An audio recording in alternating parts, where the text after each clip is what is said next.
দেখা শুনে করবা বিয়া ছোট খাট কালো মাইয়া তার উপরে ছেলেরা তো নজর দিবে না কালো বউ থাকলে ঘরে চিন্তা থাকবে না কালো বউ থাকলে ঘরে চিন্তা থাকবে না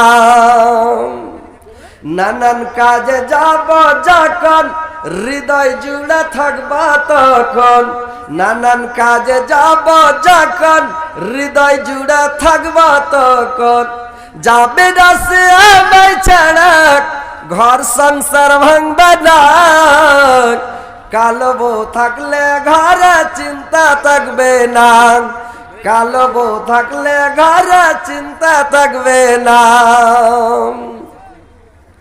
সুন্দর বউ হলে পারে ধল ধল বউ হলে পারে গ্রামের ছেলেরা আসবে ঘরে জাতি ধর্ম চুলাই যাবে মান সম্মান বাঁচবে না কালো বউ থাকলে ঘরে চিন্তা থাকবে না কালো বউ থাকলে ঘরে চিন্তা থাকবে না তো ভাই দেখে শুনে ভালো বিয়ে করবেন আর স্ত্রীটা ভালো নেবেন তার মধ্যে পরহেজগারি থাকে ইমানদার হয় নমাজি হয় রোজাদার হয় তাহলে আপনার স্ত্রী আপনার সেবা তাবেদারি খিদমত করবে নাকি আর যদি ওর ভিতরে দিন না থাকে পরহেজগারি না থাকে আপনার সেবা করবে আপনার কথা শুনবে আপনাদের বিহারে তো বেড়ি বাঁধা চলে না আমাদের বাঙালে বেড়ি বাঁধা চলে ভাই তো যদি স্ত্রীটাকে বলে রে এক গ্লাস পানি লে তো কল থেকে যাও না যে তুমি লিয়ে চলে এসো না তুমি দেখতে পাচ্ছ মারচান চলে এসো আমি ধরফড় করছি পানি গেলে লিয়ে এসো আবার ওকে পানি আনতে বেঠাবে দুটা ভাত খেতে তোরে দেখো তো সব থালি টালি ধোয়া আছে পানি আনা আছে তুমি দুটা খুলে খেতে পারবে না জি দেখছো যে হাতে বেঁড়ি আছে ওর দুটা খুলে খেয়ে নাও আর দুটা খুলে খেয়ে তো এই সব মেয়ে যদি মূর্খ মেয়েকে বিয়ে করেন আমরা বলি মূর্খ বাঙালির লোক আর আপনারা বিহারের লোক বলেন মুরুগ নাকি তো মুরুগ বলছেন তো এরকম মানে এই সব মেয়েকে বিয়ে করলে অশান্তি হবে তো ভাই ভালো মহিলাকে বিয়ে করেন এবার শোনেন যে আমি আয়াত পরিবেশন করেছি হাজরাতে আইয়ুব আলাইহিস সালামের ঘটনা একটু বলবো আপনাদেরকে বিবি রহিমা সম্পর্কে যে বিবি রহিমা কেমন গুণবতী ছিলেন কেমন চরিত্রবান ছিলেন কেমন ভালো মহিলা ছিলেন আর স্বামীর সেবা কেমন করে করেছেন আর এখনকার স্ত্রী কেমন করে সেবা করছে শুনলেই বুঝতে পারবেন তাহলে শুনেন তাহলে বুঝতে পারবেন যে কেমন যে হাজরাতে আইয়ুব আলাইহিস সালামকে যখন আল্লাহ পাক বেমারি দিলেন বেমারি হয়ে গেল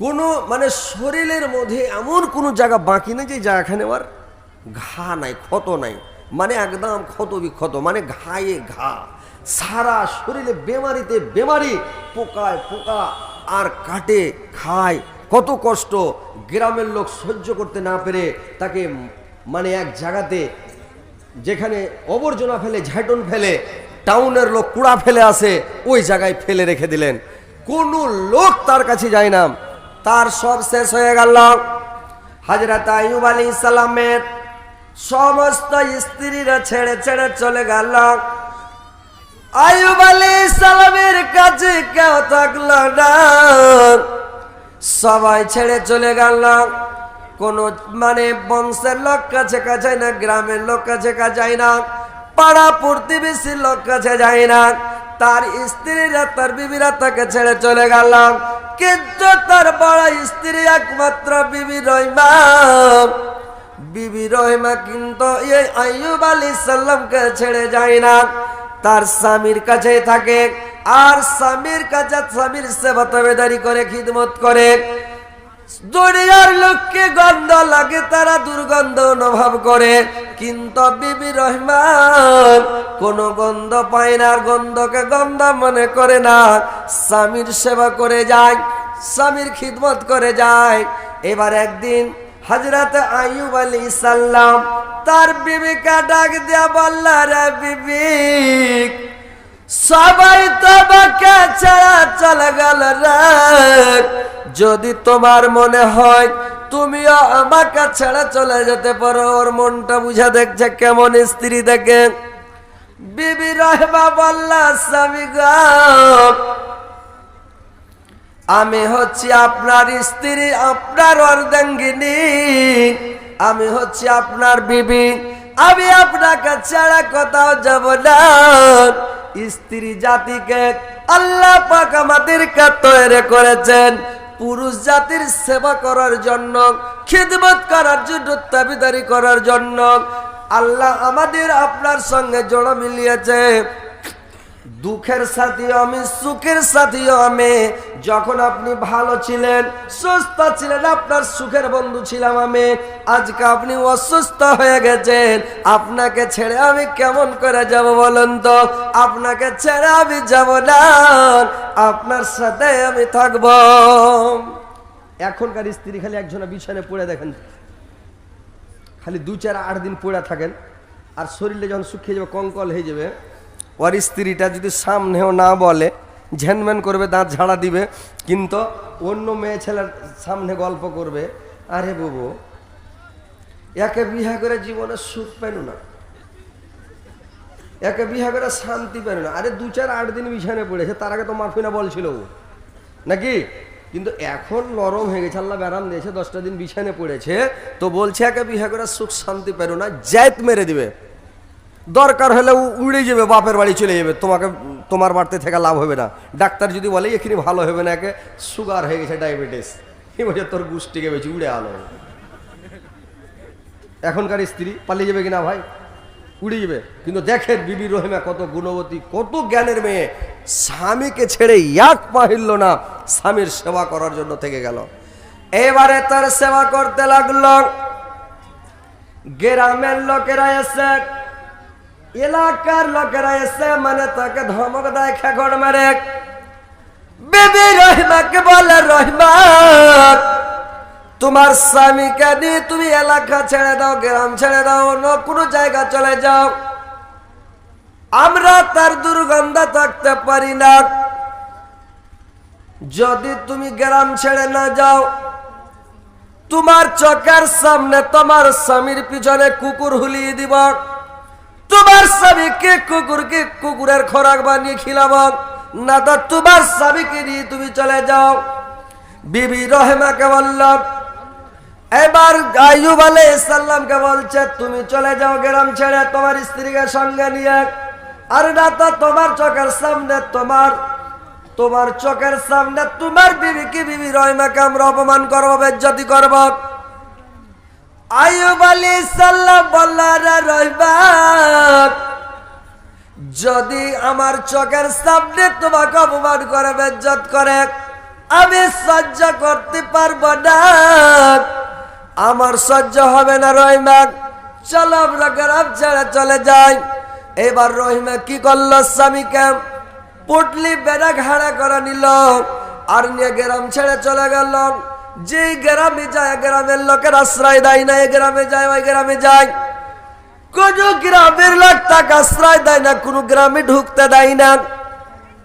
এমন হয়ে গেল, সুবহানাল্লাহ, কোথায় যাবেন?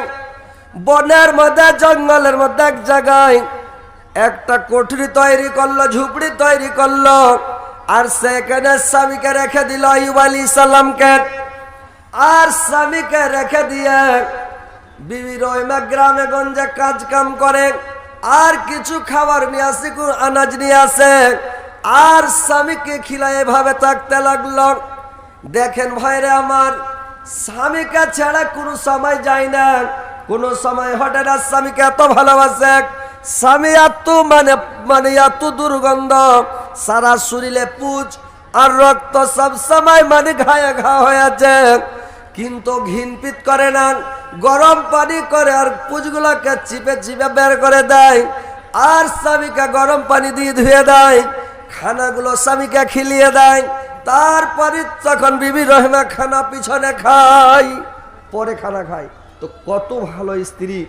মায়েরা, বোনেরা আমার, দেখেন স্বামীর সেবা কেমন করে করতে হয়, স্বামীকে কেমন ভালোবাসতে হয়। দেখেন যে বিবি রহিমা স্বামীর সেবা কেমন করে করলেন, যে তাকে কোনো সময় ছেড়ে যায় না, কোনো সময় ছেড়ে রাখে না, সব সময় পাশে করে নিয়ে থাকে। একদিন বিবি রহিমা গ্রামের দিকে গেছেন, একটা তাফসীরের মধ্যে পাওয়া যায়, তাফসীর ইবনে কাসিরের মধ্যে পাওয়া যায়, একটা লোক এসে দুইটা লোক ওর কাছে আসতে কর সাহাবী। আবার বলা যে লোক দুটা আমার প্রিয় বন্ধু।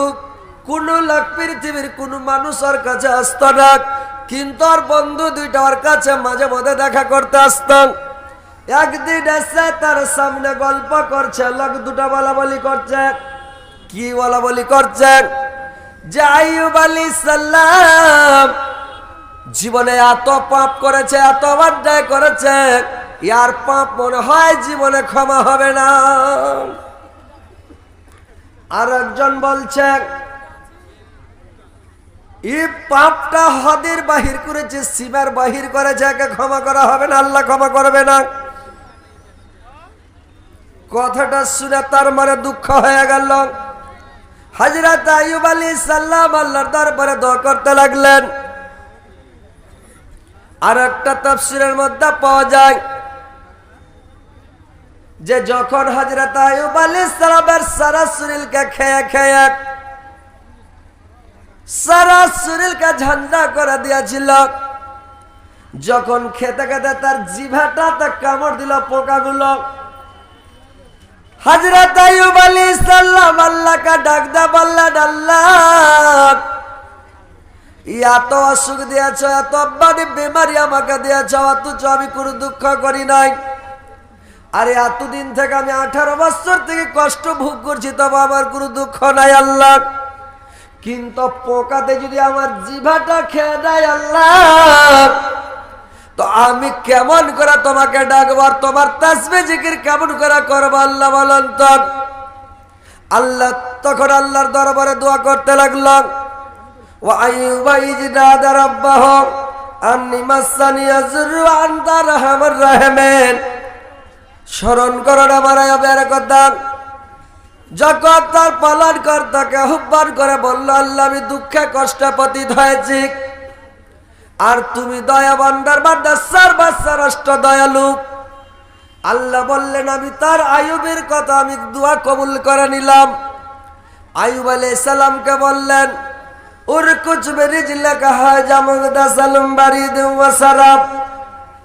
বলল তুমি মাটিতে পায়রাড়ি মারক, মাটিতে গুতকা মারক, মাটি তল থেকে শীতল পানি ঠান্ডা পানি বের হবে, ওই পানিতে তুমি গোসল করো, তুমি ভালো হয়ে যাবে। যেমন ওই পানিতে গোসল করলেন হযরত আইয়ুব আলাইহিস সালাম, তার সারা শরীর ভালো হয়ে গেল। মানে আগে যেমন ছিল সেম টু সেম, সঙ্গে সঙ্গে তেমন হয়ে গেল। সব রোগ বালা মুসিবত ভালো, আর কোন রোগ নাই, একবারে ভালো হয়ে গেলেন। ভাইরে আমার, এবার বিবি রহমা গ্রাম থেকে এসেছে। গ্রাম থেকে এসে যদি দেখছে তো লোকটা কুড়ার মধ্যে নাই, চাল খুপড়ির মধ্যে নাই। এবার ছাকবাক জাকবাক করে দড়িয়ে বেড়াচ্ছে, ঢুড়ে বেড়াচ্ছে, কোথায় গেল আমার স্বামী? কি হলো আল্লাহ কে নিয়ে গেল? কোন বাঘা খেয়ে নিল নাকি আল্লাহ? কি হয়ে গেল? এবার কাঁদছে, দড়িয়ে বেড়াচ্ছে, আর বলছে আল্লাহ এতকাল আমার স্বামীকে আমি গলার তাবিজ করে রাখলাম, আমি সব সবাই বুকে করে রাখলাম, আজকে আমার স্বামী কথা চলে গেল, কোন বাঘে খেয়ে নিল নাকি? বাঘ রাখ আগে আমাকে খেয়ে নি তাক ভালো হতো, কিন্তু আমার স্বামীকে কেন কেলে কেঁদে কেঁদে দড়িয়ে বেড়াচ্ছে। আইয়ুব আলাইহিস সালাম একটু দূরে দাঁড়িয়ে আছে। হযরত আইয়ুব আলাইহিস সালাম দেখছে আর মুস্কি মুস্কি হাসছে, যে রহিমা দড়িয়ে বেড়াচ্ছে আর কেঁদে বেড়াচ্ছে। কানতে কানতে লাস্টের বেলা বিবি রহিমা চলে গেল ওই আইয়ুব আলাইহিস সালামের কাছে। যা বলছো গো লোক বলো তো, তুমি এখানে কতক্ষণ থেকে আছো? বললে আমি কিছুক্ষণ থেকে আছি।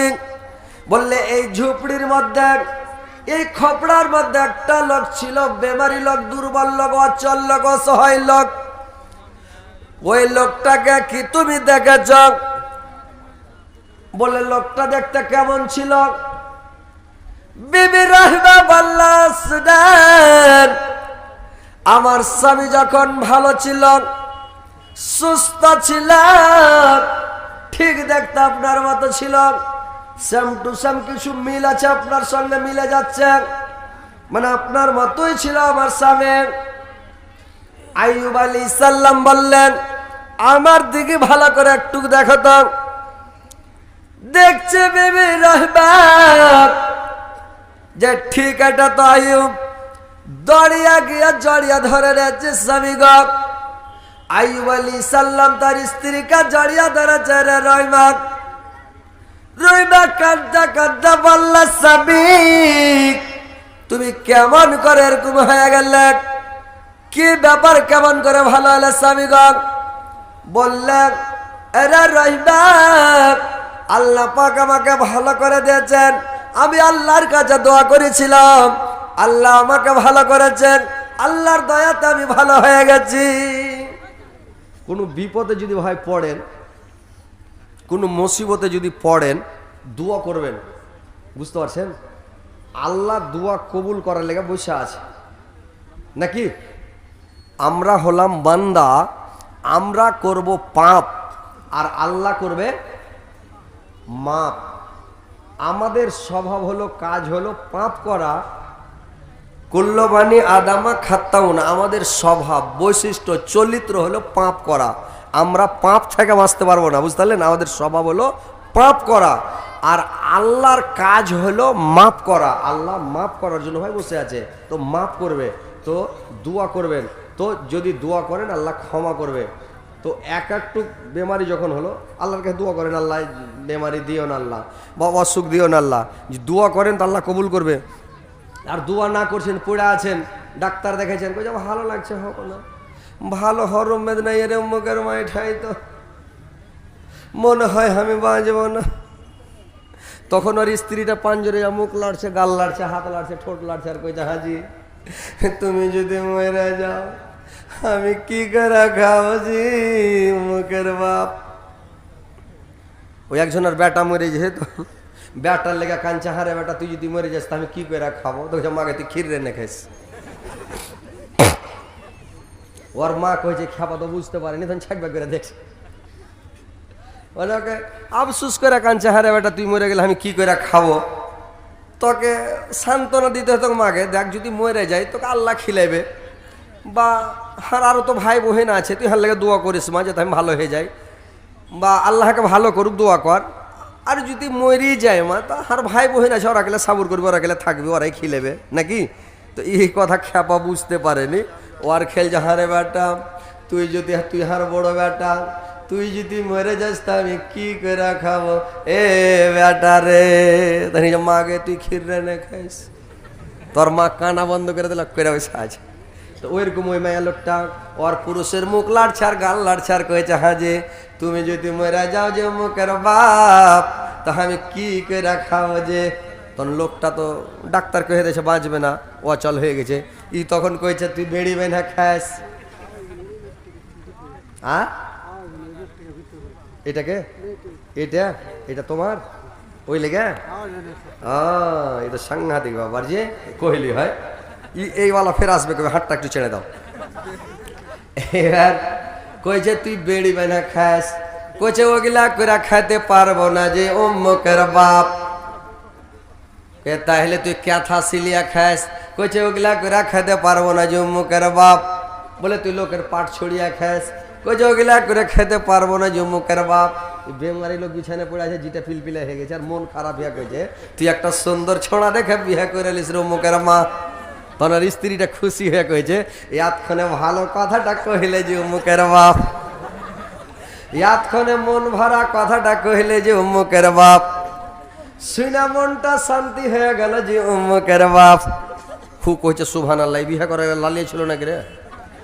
আমি এখানে মরিনি, তাতেও মানে খুশি। তো ওইরকম তো কথা হচ্ছে ভাই, যে মানে স্ত্রী রহিমার মতন স্ত্রী হতে হবে। মা বোনেরা তোমরা যারা আছো, স্বামীকে দেখো বিবি রহিমার মতন, আর আপনারাকে দেখতে হবে একেবারে ভালোবাসতে হবে, ভালোবাসা দিতে হবে। এবার দেখেন ভাই মায়েরা আমার, স্বামীকে কেমন ভালোবাসতে হবে, কেমন করে স্বামীর সেবা করতে হবে, তাবেদারি করতে হবে।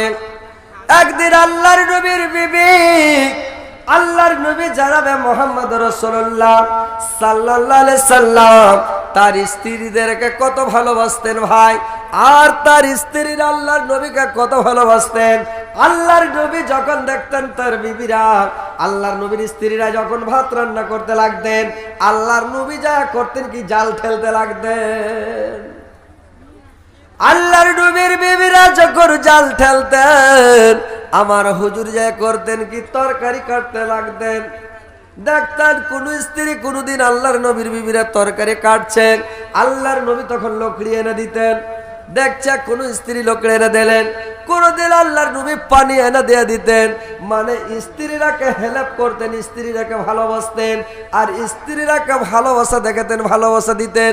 আর স্ত্রীকে কত ভালোবাসতেন, স্ত্রীর সঙ্গে মজা করেন, ঠাট্টা করেন, ঘুরেন ফিরেন বেড়ান, স্ত্রীকে ভালোবাসেন। আল্লাহর নবীর বিবি ছিল খাদিজা, সুবহানাল্লাহ। যখন খাদিজা মরে গেল, খাদিজা থাকাকালীন আল্লাহর নবী একটাও বিয়ে করেনি, খালি খাদিজাকে বিয়ে করেছিলেন। খাদিজা মারার পরে আরো 10 জন স্ত্রীকে বিয়ে করেছিলেন। আল্লাহর নবীর মোট 11টা স্ত্রী ছিল।